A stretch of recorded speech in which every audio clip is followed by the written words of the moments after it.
8,834 tourist arrivals. And the number came down to 567,848 in 2020 because of the COVID-19. And of course, it kept on coming down. But in 2022, it went to 1.4 million and several thousands on top.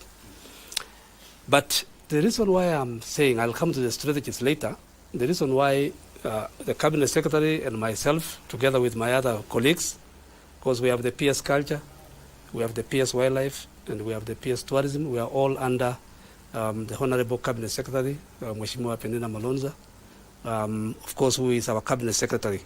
So we are working, actually whatever I'm talking about, we are working as one with those state departments to be able to realize the numbers. If you look at just the half year, that is 2023, from January to June this year, we already have 925,927.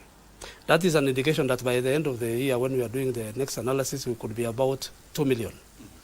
Yeah, you're doing the next analysis? Yes, because if we normally do half, if you look at half, the one that we did in 2022 was 600,000. But you can see, January 2023 to June 2023, we are already clocking 925,927. And those are international arrivals. We have not actually put the domestic tourists. And so therefore, if you look at that half year alone, it means that by the end of the year, we may be 1.7, 1.8, or even 2 million. So therefore, I want to begin by saying that it is achievable and it is possible.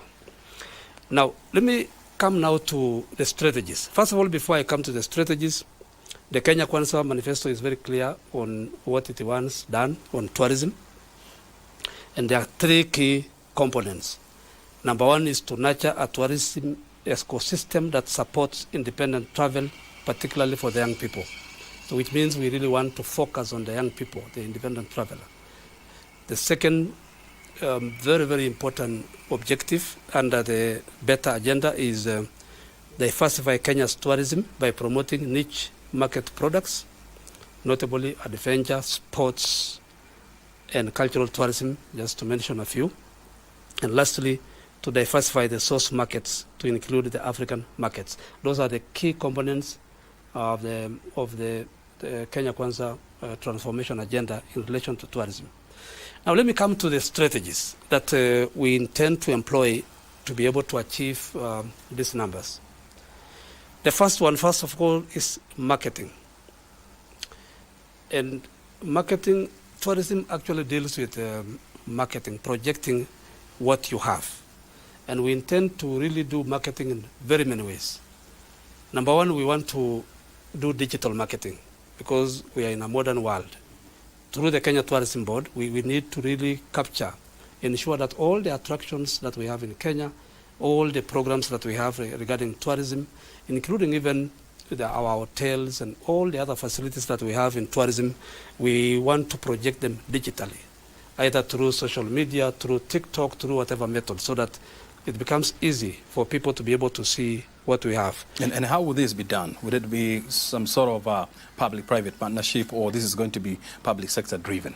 It is both, because first of all, tourism is actually private sector driven. It's more of private sector driven than even public sector driven, because all the stakeholders that we have in the tourism industry are actually in the private sector. So this will be done both from the public perspective and also from the private perspective. And therefore, which means that we will partner, the Kenya Tourism Board will do it, that is our marketer. We will also make sure that the websites and all the, for the State Department for Tourism, the Ministry of Tourism, Wildlife and Heritage, and all the other state departments. And we even want to reach out to all the other state departments to also be able to include whatever attractions we have or programs that we have in tourism in their websites and their social networks and whatever that. So we want, first of all, to be a one government agenda so that the entire government is actually doing it. But we also want to reach out to the private sector. We have the Kenya Tourism Federation, which under it, of course, has so many agencies in the tourism sector. So I indicated that one of them is the digital marketing. Number two, we also want to tap in the human resource. Human resource is a critical component of any program that you have. We just realized that we have a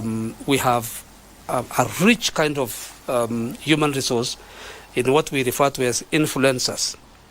You know, we have our actors, we have our sportsmen, we have our singers, you know, the artists who sing, you know, we have all these kinds of people who really can market the country. So we are reaching out to them, not necessarily because we are able to pay them, but we want to ask them as patriotic Kenyans that whatever they can be able to do to market the country, they can be able to do it. They can endorse it. For example, the athletes, they can speak about Kenya, they can carry the flag of Kenya high, they can talk about the attractions.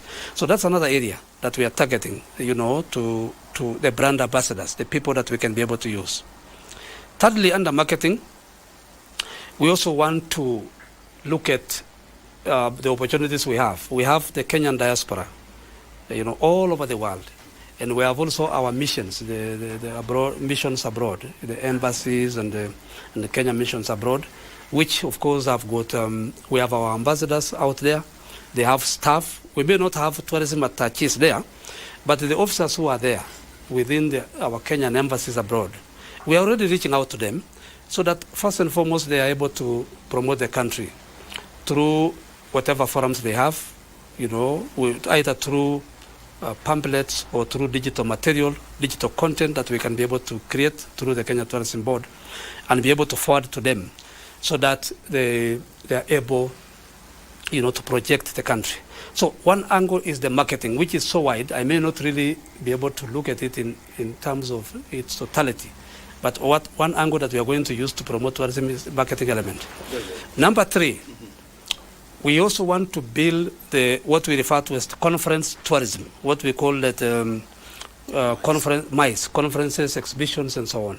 That's another area that we are targeting because we have just, you remember we just concluded the Africa Climate Summit, and we did a lot of refurbishment of KICC for it to have been able to really host that very important conference, the Africa Climate Summit. So we are working very closely with the guidance of His Excellency the President and our Cabinet Secretary, and of course the county governors. We are trying to project to see how we can be able to, one, strengthen the convention centers that we have already, like the KICC, and coming up with new ones like now the Bomas International Convention Center. And we even want to impress upon every governor that if we can have other convention centers at the county level, because when you have a convention, you are likely to attract international conferences, international meetings, and you are like and even regional meetings. Yes, and even regional meetings. And once that is done, that is also a very important component of tourism. And I like the fact that you have brought in the issue of MICE, and Kenya, you know, has always been a big player, you know, in the MICE business. I mean, we have always competed with the likes of South Africa, Egypt, Morocco. But now we're getting new competitors in the name of Rwanda, with in the name of Ethiopia. Tanzania is also banking big on MICE tourism. But when you look at Kenya, I mean, apart from Kenyatta International Convention Center, we are yet to develop a new modern conference center with modern amenities. Aren't we likely to lose the game to new players? Thank you very much. And I agree with you that if we don't do a lot or if we don't move faster, we can easily, of course, lose out to those who are coming up with convention centers. But as I indicated to you, we have already started. KICC, we have done a lot and we are going to do it. The State Department for Culture, Bomas of Kenya, of course, is under the State Department for Culture. They have already put in place strategies to put up a modern convention center, as I indicated, with the guidance of His Excellency the President and the Cabinet Secretary. And we are calling upon the county governors to also come up with the convention centers at the county level. But we are also calling upon the private sector. You know, it's not just the government alone that will do the convention centers.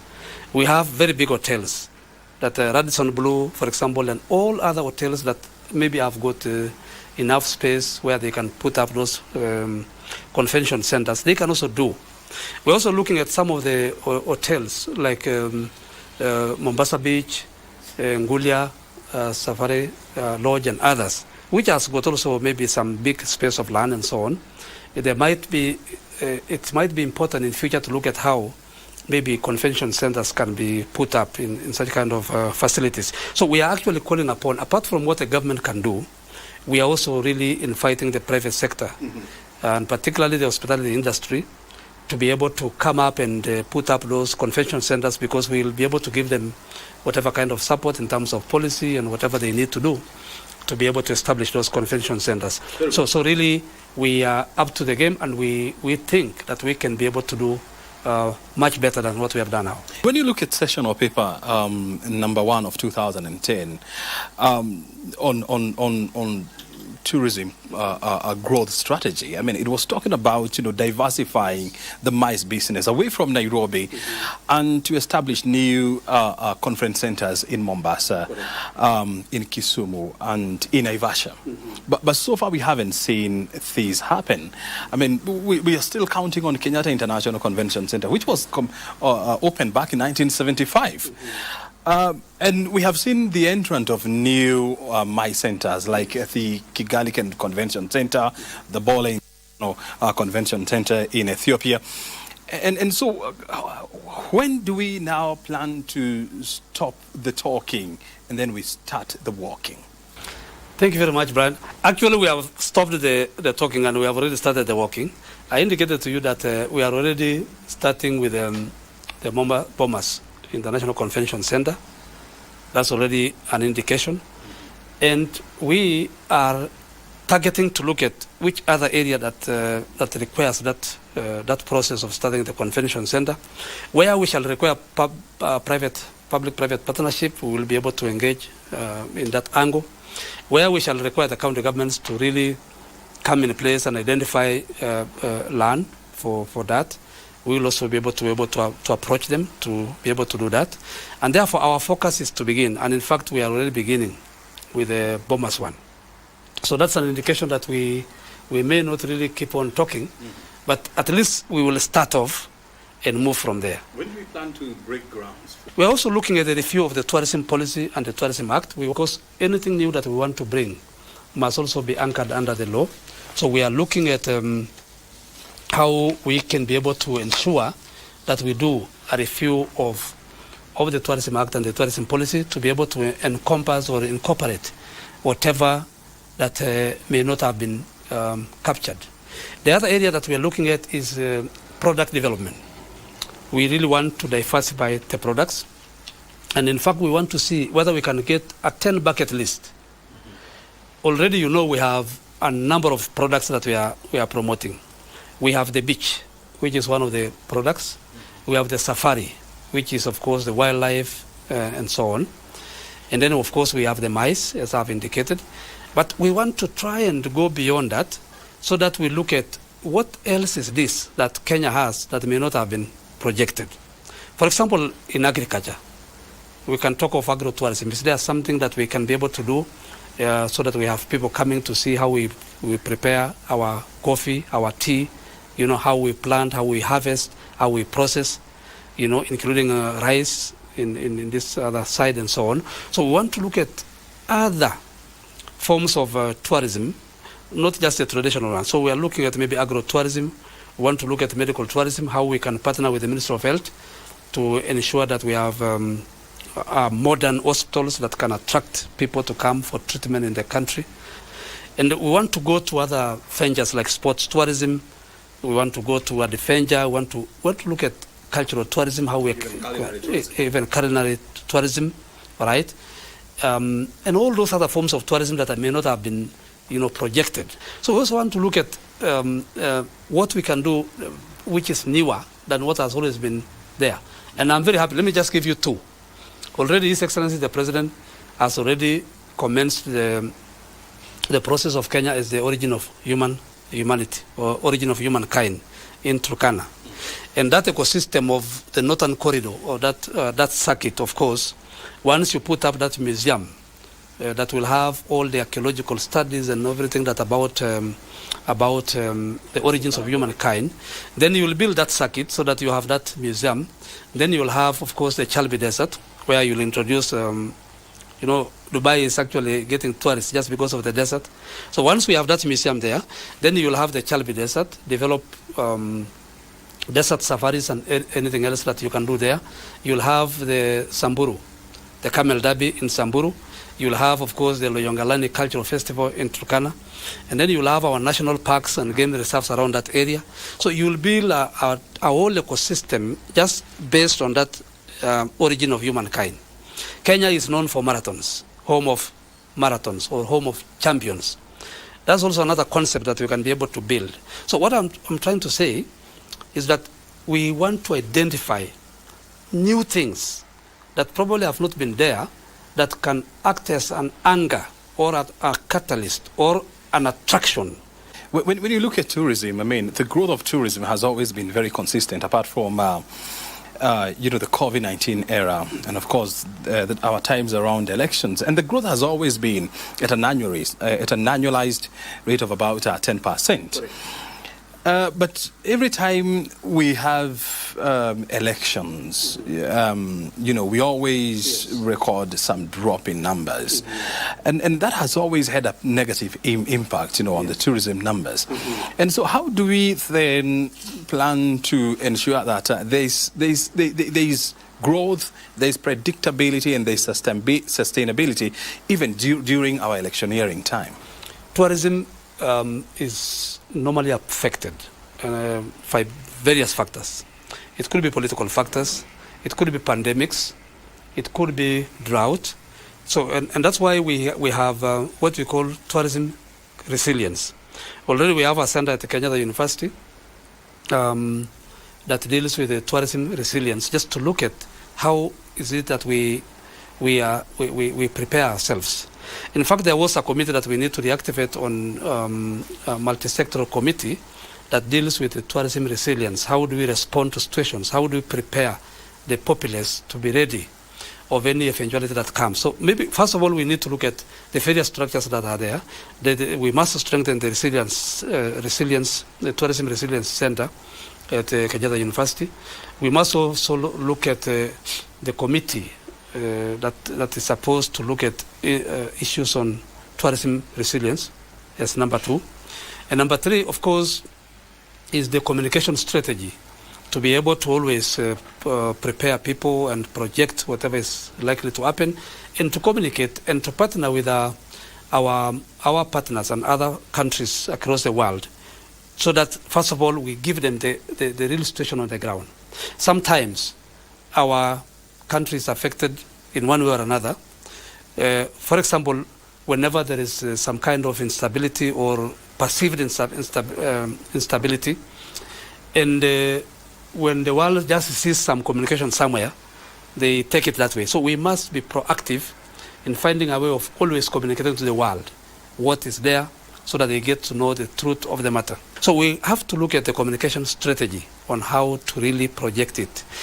And I'm sure if we do that, we will be able to reduce such kind of cases.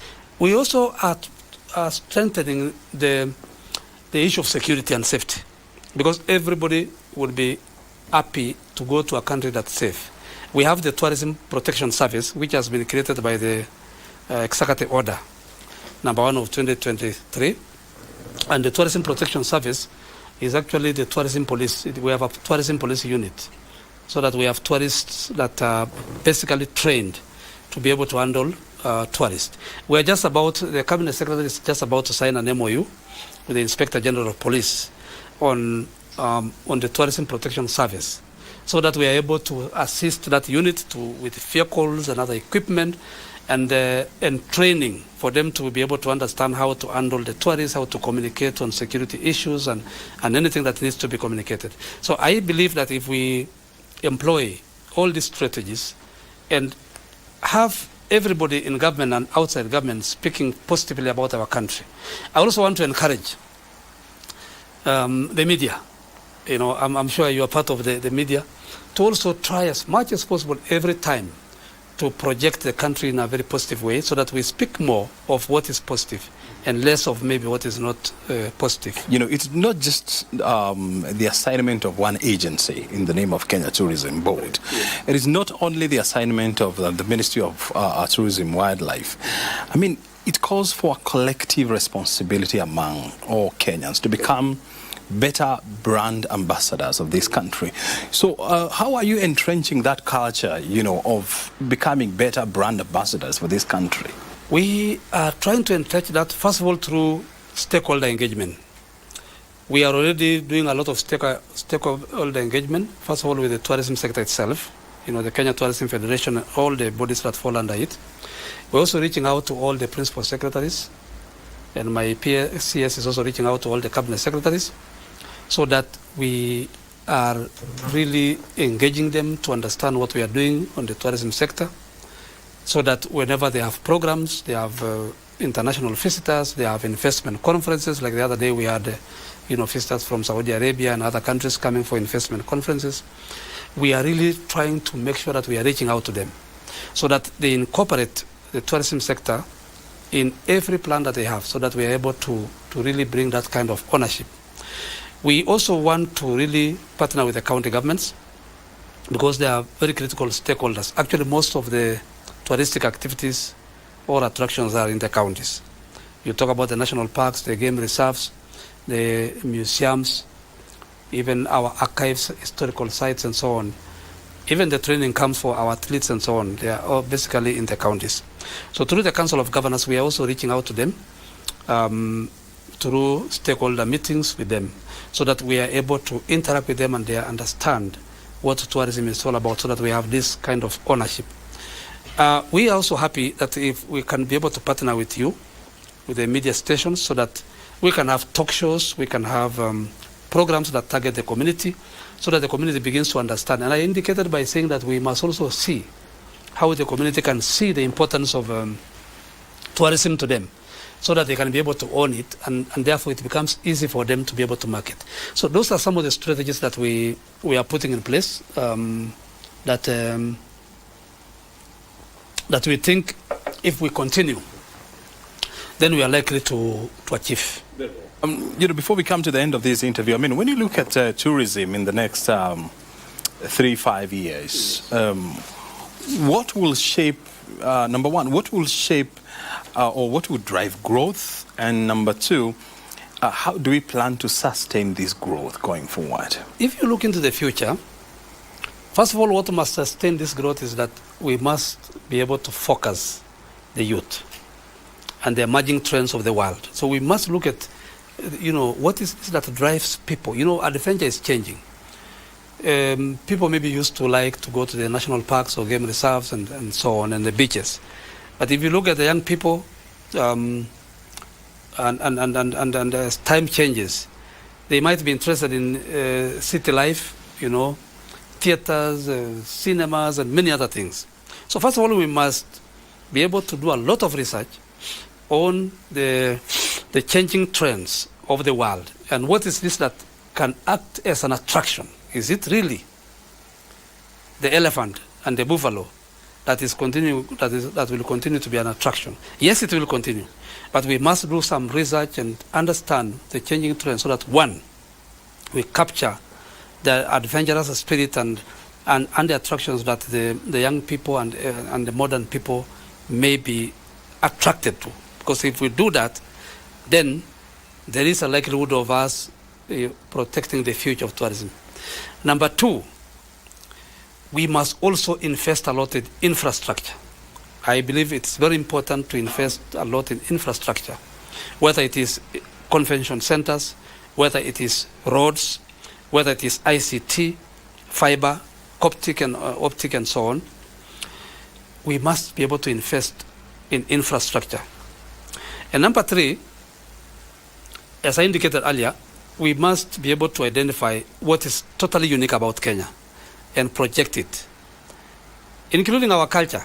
Remember the other day we had the Ma Culture Week in Narok, which is going to be rotational. I'm seeing the Kenyan culture as a very important attraction in the future if we build on it and we we expand on it and see what we can do. But above all, we must also protect the environment. The Africa Climate Summit, I think, was an eye-opener. If we don't protect our environment, then we are not going to talk about tourism in future. So there must be a lot of investment in terms of protecting the environment, but above all, ownership. We need to own it. I was telling my colleague PSS, actually, there is no state department which has no tourism in it. If you talk about investment, when investors come, there are those who will come and invest in, travel, maybe travel sector and so on. So really, we need to own it, all of us, and be able to project it in the best way that we can. Yes, thank you very much indeed for your time and, of course, for your insight in matters tourism. Thank you very much. Your time is highly appreciated. Thank you very much. Very good. John Ololtua is the Principal Secretary in the State Department for Tourism, joining us on this week's episode of Inside the Government, helping us to understand what the ministry and what the government is doing in partnership with the private sector to drive tourism numbers in this country. My name is O'Brien Kimani. You definitely know that this is Inside Government. Thank you for watching and have yourself a good afternoon.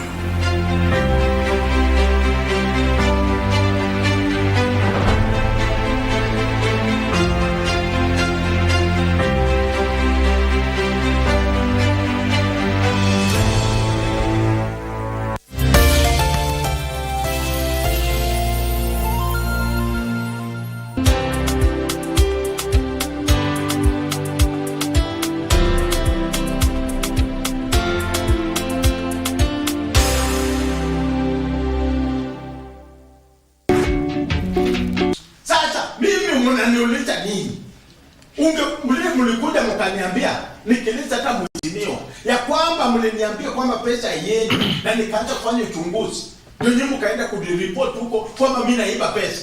Naweza kuwa nasema kuniambia tu niajiri bwana yako nikakwambia hakuna nafasi ndio nanileta hapa. Hudu bila. Yaani msee tu msema kama wewe ameamuka asubuhi akuje hapa kusema urongo. Urongo tu. Sasa nyinyi mnaanza you have actually gone against the boy child. Unajua ipo ndio nyinyi nafanya. Boy child ni nani? Amea. Boy child. Wewe nakuuliza ni wewe peke yako tu uliona tu mimi tu ndio naweza osha. Ndio unipatie kazi ya kuosha. Na mnakani unaongea na mnakani. No, enda pole pole. Wewe ndio uende pole pole. Makwa? Yes. Makwa. Wewe ndio uende pole pole. Nimekuita mara ngapi? Mara 3. Toka uende. Jambo linalotukwaza ugaidi tayatema, mpambe akupambaye, tumalize ugaidi. Uliona kuraukia shuleni ni mzuri sana kuliko kwenda sokoni kuuza maziwa. Panapo wazee hapaharibiki jambo, panapo wabunge hapaharibiki sheria. Serikali imetia juhudi kuwainua vijana maishani. Kwanza nitaanza kwa kuwashukuru serikali, maana pasipo wao vijana hawa wasingepata kazi. Hadi sisi kama wanafunzi tunamaliza shule tunaenda wapi kama nchi yenyewe haitusaidii? Haitusaidii kabisa. Tunasoma alafu wanaenda kuchukua watu nje. Haiwezekani. Asante. Asante sana, yapendeza sana. Serikali saidia. Serikali saidia jamani, umesikiliza kauli hii ya mbunge mtoto. Rafiki yao ni noma, maana kesha zoe